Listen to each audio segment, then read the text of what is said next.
Tenga usted muy buena tarde, bienvenido a este su segmento Gotitas de Miel. Mi nombre es Claudia Méndez Ruiz y como siempre es un verdadero gusto darle la bienvenida para este tiempo de estudio de la Palabra de Dios.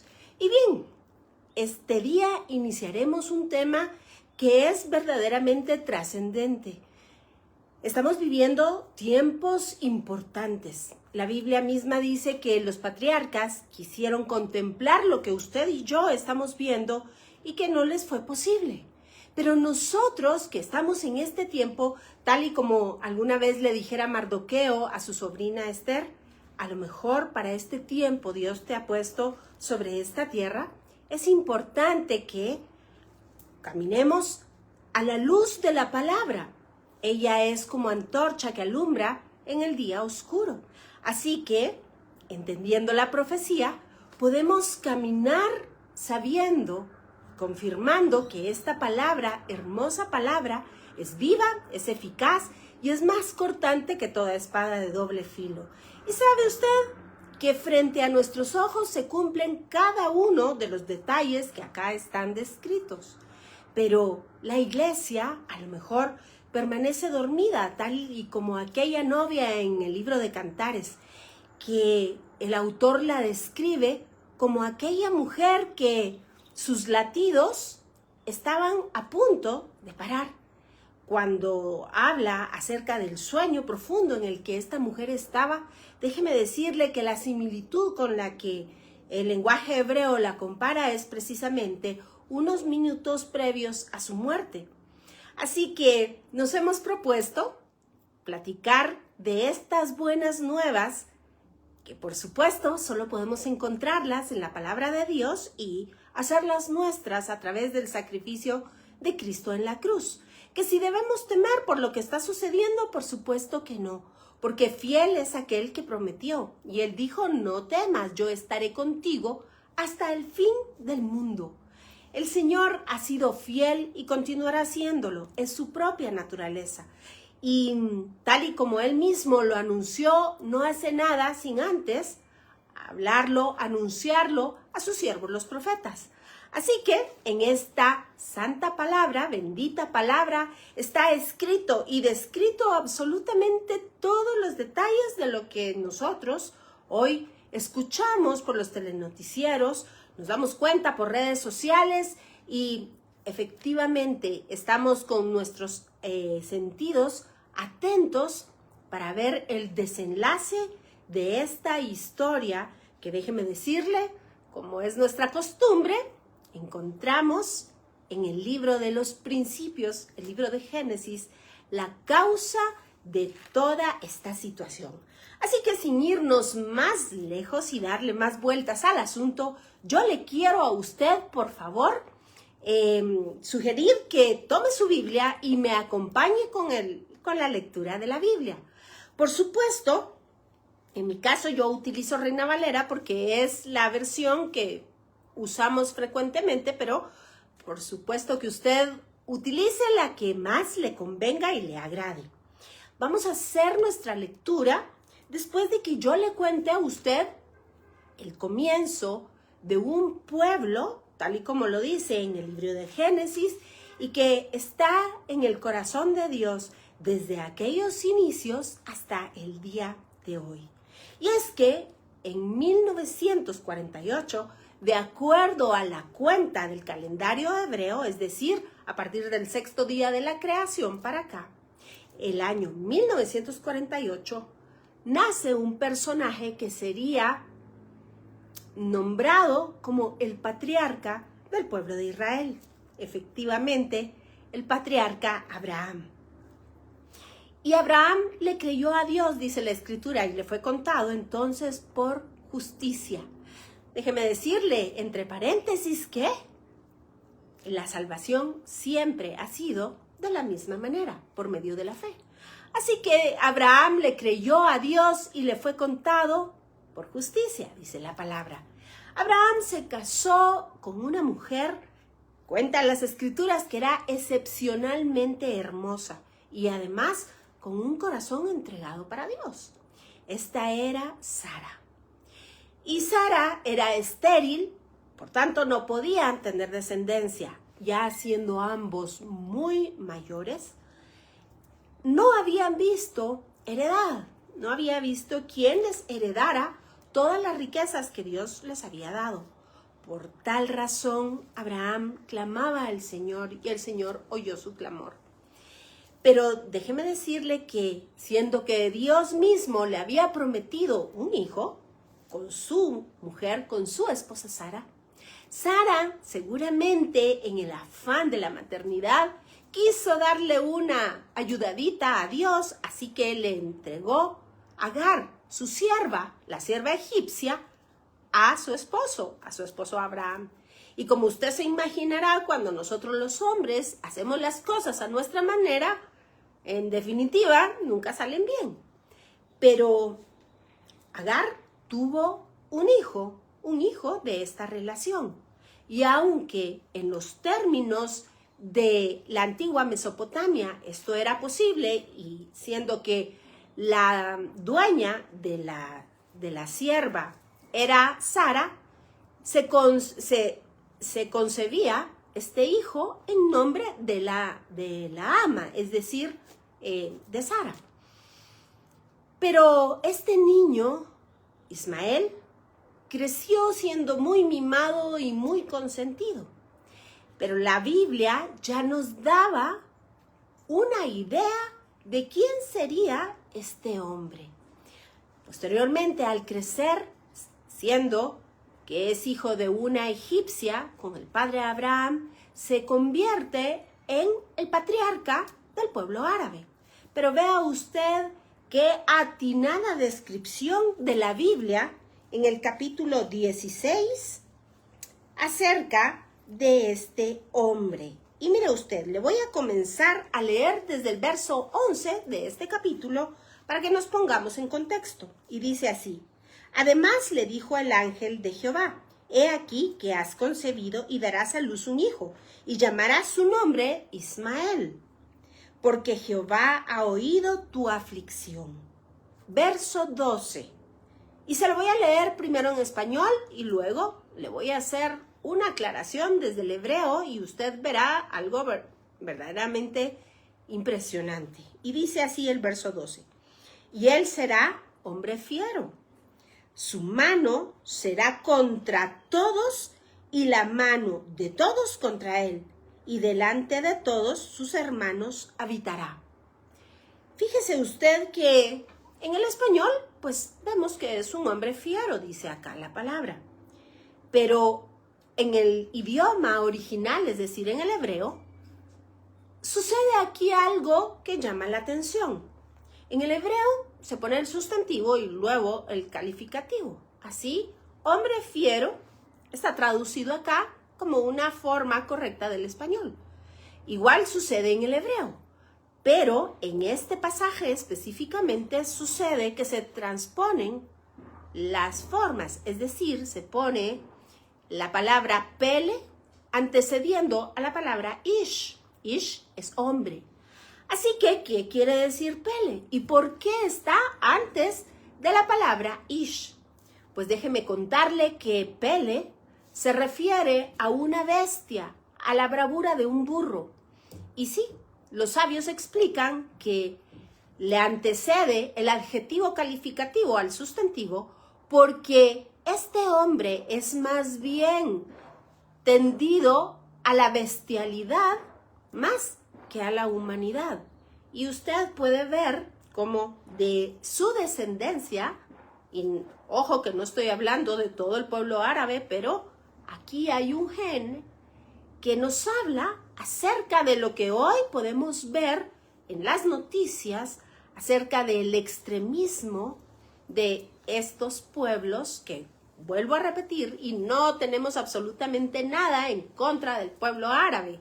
Por supuesto que hay lindísimas personas a quienes valoramos, respetamos y estimamos muchísimo. Pero hay un gen aquí y esto lo podemos ver en el radicalismo, en el extremismo religioso del Islam, tal y como lo hemos visto actuar en Irán desde que se fundó este esta república con el nombre de República Islámica de Irán. Porque déjeme decirle que vamos a abordar este tema acerca de Persia, Parás y quiénes eran. Porque déjeme contarle que eran bastante cercanos, amigos del pueblo de Israel. Así que, ¿qué sucedió? Que se volvieron férreos enemigos. Ya le contaré yo a usted. Pero continuemos entonces hablando del primer hijo natural de Abraham. Y sí, pues como hemos dicho, es hijo de Abraham con la sierva egipcia de Sara, con Agar. Y el fruto de esta unión da como resultado este hombre bestial que recibe el nombre de Ismael. Pero como Dios sostiene su promesa y su palabra, verá usted que si lee todo este capítulo y un par adelante, se dará cuenta que Dios se mantiene firme con su palabra. Y efectivamente podemos ver cómo los árabes son altamente bendecidos por nuestro Padre Celestial. Pero bien, después, tal y como Dios se lo había prometido a Abraham y a Sara, de esa unión nace el hijo de la promesa. Efectivamente, ya que Dios había cambiado la naturaleza de Abraham, ya no se llamaba más Abraham, sino había puesto una H, figura de su Santo Espíritu, y Sara, que se recibía el nombre de Sarai, ya no se llama más de esta manera, sino Sarah. Entonces, fruto de esta unión, nace ni más ni menos que Isaac. Además, es importante ver las figuras que se establecen en el libro de Génesis, porque Isaac es el único patriarca que nunca salió de la tierra de Israel. Por supuesto, vemos en el capítulo 22 aquella sombra hermosa de Isaac siendo atado a los leños para ser sacrificado. Figura ni más ni menos que de nuestro Mesías Jesucristo atado a una cruz. Y bien, entonces caminamos un poquito en el libro de Génesis y llegamos al capítulo 24 y encontramos que Abraham manda a su siervo a buscar una ayuda idónea para su hijo. Y es así como aparece en escena Rebeca, Rivka en hebreo. Y de esta unión, entonces, nacen dos hijos. Pero véngase conmigo, por favor, al capítulo 24. Vamos a ver.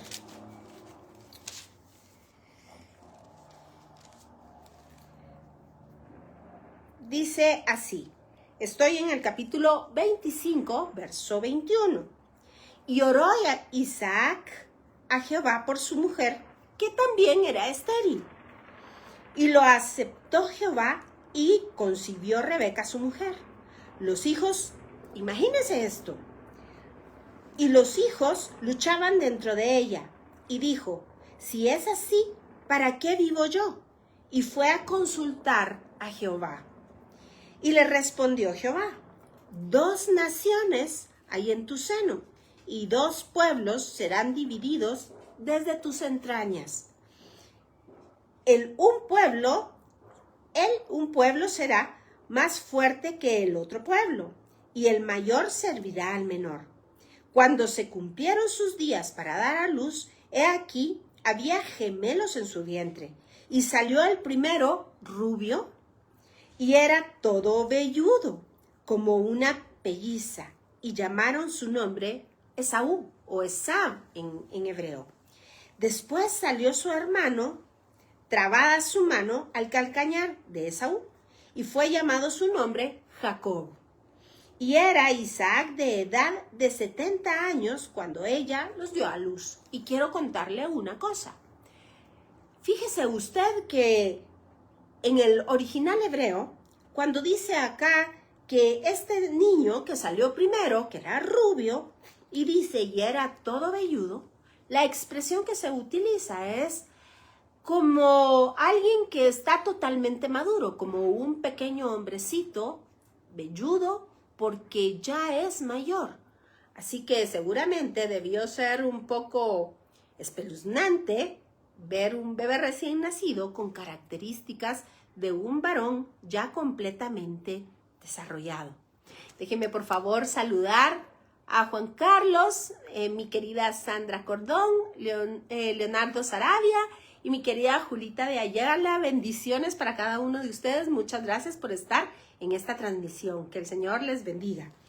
Así que continuemos investigando en esta hermosa palabra cómo es posible que hasta estos tiempos estemos viendo las consecuencias de peleas entre hermanos y peleas entre primos. Pero continuamos entonces leyendo en el verso 27 del mismo capítulo 25, y dice así: y crecieron los niños, y Esaú fue diestro en la casa, hombre de campo, pero Jacob era varón quieto que habitaba en tinieblas, en tiendas, perdón. Déjeme decirle que esta figura que la Biblia establece acá nos habla de un hombre recio que es autónomo, autosuficiente, capaz de mantenerse a sí mismo. Por tanto, sin la necesidad de Dios. Mientras que el otro, un hombre quieto, cuando dice que habitaba en tiendas, esta es la figura del Salmo 91, cuando habla del canab, las alas de Dios. Así que está haciendo acá ya la diferenciación de los caracteres de cada uno. Y por favor, perdone, pero tengo que parar para hacer un saludo muy especial a mi querida Macrina López. Un abrazo fuerte, mi querida Macrina. Que el Señor te bendiga y siga usando tu vida para bendecir. Te quiero mucho, mi hermana. Así que, continuemos. Verso 28.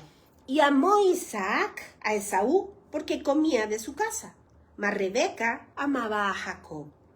Y guisó Jacob un potaje, y volviendo Esaú del campo, cansado, dijo a Jacob: te ruego que me des a comer de ese guiso rojo. Y de aquí también se le identifica a Esaú como Edom o rojo. Y dice: pues estoy muy cansado. Por tanto, fue llamado su nombre Edom. Y Jacob respondió: véndeme en este día tu primogenitura. Entonces dijo Esaú: he aquí, yo me voy a morir, ¿para qué pues me servirá la primogenitura? Y dijo Jacob: júramelo en este día. Y él le juró. Así que no vemos ningún engaño acá. Y dice: y vendió a Jacob su primogenitura. Entonces Jacob dio a Esaú pan y del guisado de las lentejas, y él comió y bebió, y se levantó y se fue. Así menospreció Esaú la primogenitura. ¿Ve usted? ¡Qué cosa tan seria! Así que véngase ahora conmigo, por favor, que déjeme buscar el texto. Vamos al Génesis 27:41. Y dice: y aborreció Esaú a Jacob por la bendición con que su padre le había bendecido. Y dijo en su corazón: oiga esto, y llegarán los días de luto de mi padre, y yo mataré a mi hermano Jacob. Y fueron dichas a Rebeca las palabras de Esaú, su hijo mayor, y ella envió y llamó a Jacob, su hijo menor, y lo alertó. Bueno, entonces acá tenemos en el escenario la riña entre dos hermanos y entre los primos. Déjeme contarle que cuando Ismael nació, era un niño verdaderamente consentido. Así que cuando nació su hermano pequeño, y era el hermano de la promesa, este lo resintió muchísimo. El libro de Génesis registra que Ismael se burlaba de su hermanito pequeño, y hubo siempre un conflicto entre ambos. ¿Y para qué decirle del conflicto que hubo entre las madres? Entre la sierva y la dueña. Por supuesto, usted que conoce las escrituras, recordará que Sara tuvo que sacar del campamento a la madre de Ismael, es decir, Agar. Y se imaginará usted, en consecuencia, la riña y la tensión entre estos dos pueblos. Y ahora pasemos a la cuestión de Esaú y de Jacob.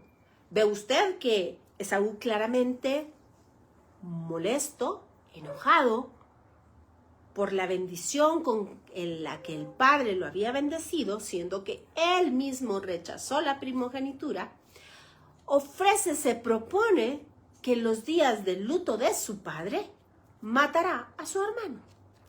Y déjeme decirle que, tal y como la Biblia lo establece, la Biblia dice que nada nuevo, nada hay debajo del sol. Todo lo que fue, será y volverá a ser.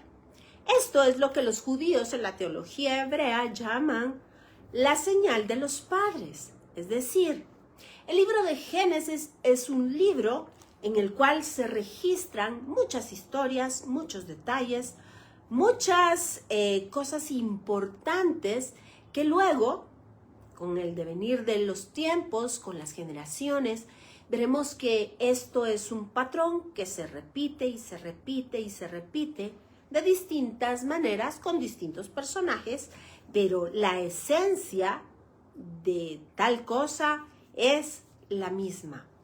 Así que entendemos el libro de Génesis y nos es mucho más fácil entender todos los demás libros de la Biblia, inclusive, como usted se lo imaginará, el libro de Apocalipsis. Es prácticamente imposible entender el libro de Apocalipsis si no entendemos el libro de Génesis. Así que sigamos entonces caminando porque nos queda muy poco tiempo. Es importante, además, reconocer que la Biblia habla de un personaje que como tal, este personaje en forma humana aparece en el libro de Éxodo, pero ya es mencionado como una forma de actuar en el libro de Génesis.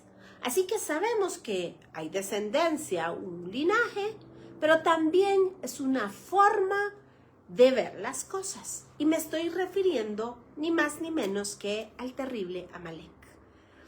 Déjeme contarle brevemente que cuando el pueblo de Israel fue sacado de debajo de la esclavitud del Egipto y de el odio de Faraón, cuando el Señor lo llevaba por el desierto para llegar a tierra prometida, a la tierra de Canaán, este pueblo se vio atacado por Amalek.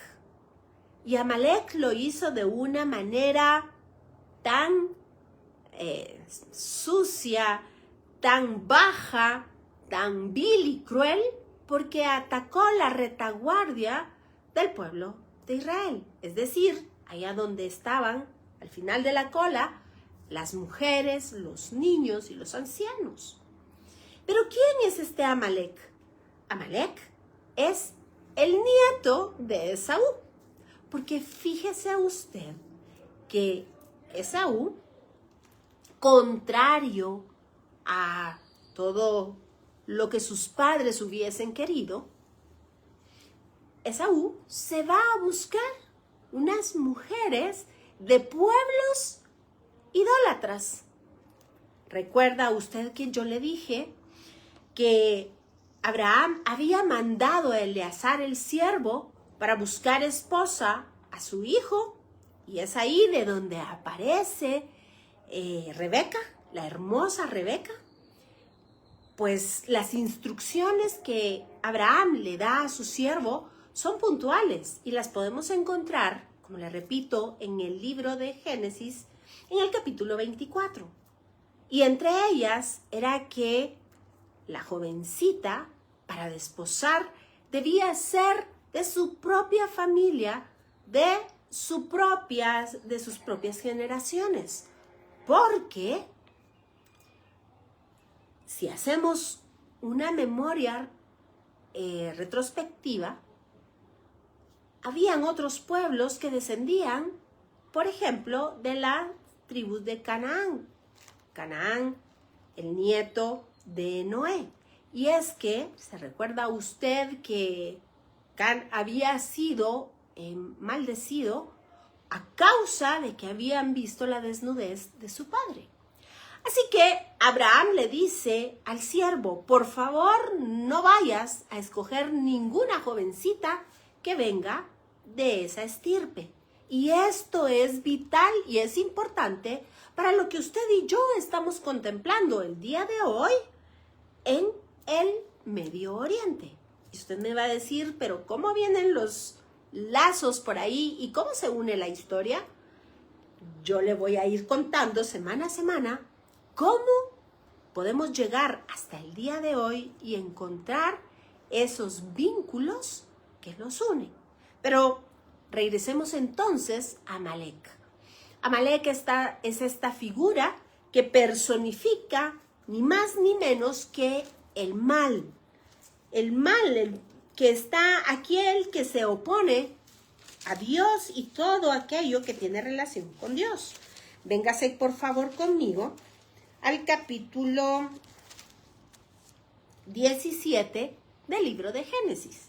Oiga usted qué cosa tremenda. Esta es esa batalla de la cual yo le estaba hablando.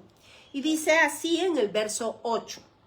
Entonces vino Amalek y peleó contra Israel en Refidim. Y dijo Moisés a Josué, escógenos varones y sal a pelear contra Amalek. Mañana, esto está hablando en términos proféticos. Así que esta lectura no solamente se refiere a la situación propia de ese momento, sino que además nos está hablando que esto es aplicable para nuestros tiempos. Oiga bien, mañana yo estaré sobre la cumbre del collado y la vara de Dios en mi mano. E hizo Josué como le dijo Moisés, peleando contra Amalek. Y Moisés y Aarón y Hur subieron a la cumbre del collado. Y sucedía que cuando alzaba Moisés su mano, Israel prevalecía. Mas cuando él bajaba su mano, prevalecía Amalek. Y las manos de Moisés se cansaban, por lo que tomaron una piedra y la pusieron debajo de él. Y se sentó sobre ella, y Aarón y Hur sostenían sus manos, el uno de un lado y el otro de otro. Así hubo en sus manos firmeza, hasta que se puso el sol. Y Josué deshizo a Amalek y a su pueblo a filo de espada. Pero oiga lo que dice el verso 14. Y dice, y Jehová dijo a Moisés, escribe esto para memoria en un libro, y di a Josué, que raeré del todo la memoria de Amalek de debajo del cielo. Y Moisés edificó un altar y llamó su nombre Jehová Nisi. Y dijo, por cuanto, mire esto es tremendo, por cuanto la mano de Amalek se levantó contra el trono de Jehová, Jehová tendrá guerra con Amalek de generación en generación. Y seguramente les sorprenderá saber que Amán, el terrible Amán, aquel de la historia de Esther, es descendiente de Amalek. Y les sorprenderá saber que desde ese tiempo para acá hay un parámetro importante, tal y como lo dice acá, porque la mano de Amalek se ha levantado en contra del trono de Dios. Y por supuesto, esto se refiere a Dios, tal y como lo habla el libro de Daniel, y a todo lo que se refiere Dios, es decir, a su pueblo y a su palabra. Este es la encarnación propia del anticristo. Pero es importante que sepamos por quién odia tanto este Amalek al pueblo de Israel. Y es que, lo vamos a ver, ya estoy viendo que nos estamos pasando de tiempo, pero déjeme contarle, y con esto vamos a empezar la próxima semana, hablando de la cita textual que en el libro de Esther dice, porque hay un pueblo, oh rey, que tiene otra ley y que no sigue las leyes de este pueblo. Por tanto, no te conviene que este pueblo continúe con vida. Esto es el libro de Esther. ¿Y sabe usted qué pasó en la Shoah con Hitler? Efectivamente, lo mismo. ¿Y sabe usted qué decía Ahmadinejad, el líder de Irán? Efectivamente esto. Vamos a aniquilar a Israel y lo vamos a sacar del mapa. ¿Y sabe usted qué dice Khamenei? Justamente lo mismo. Así que podemos establecer un patrón de conductas que, por supuesto, tienen su fundamento para que lo podamos detectar en la figura bíblica. Así que nos pasamos un par de minutos, pero ha sido un gusto compartir con usted. Lo espero la próxima semana. Vamos a ir caminando en todo lo que acá podemos encontrar para ir entendiendo un poquito más toda la temática de la guerra que se suscitó a partir del 7 de octubre del 2023. Que el Señor le bendiga, que el Señor le guarde, que el Señor haga resplandecer su rostro sobre usted y ponga en usted paz. Que sepa que todo lo que estamos viendo es para la gloria, para la exaltación, para la honra del único que es digno, Jesucristo nuestro Señor, porque todo va conforme a lo que Él se había propuesto. Que el Señor le bendiga. Hasta la próxima semana.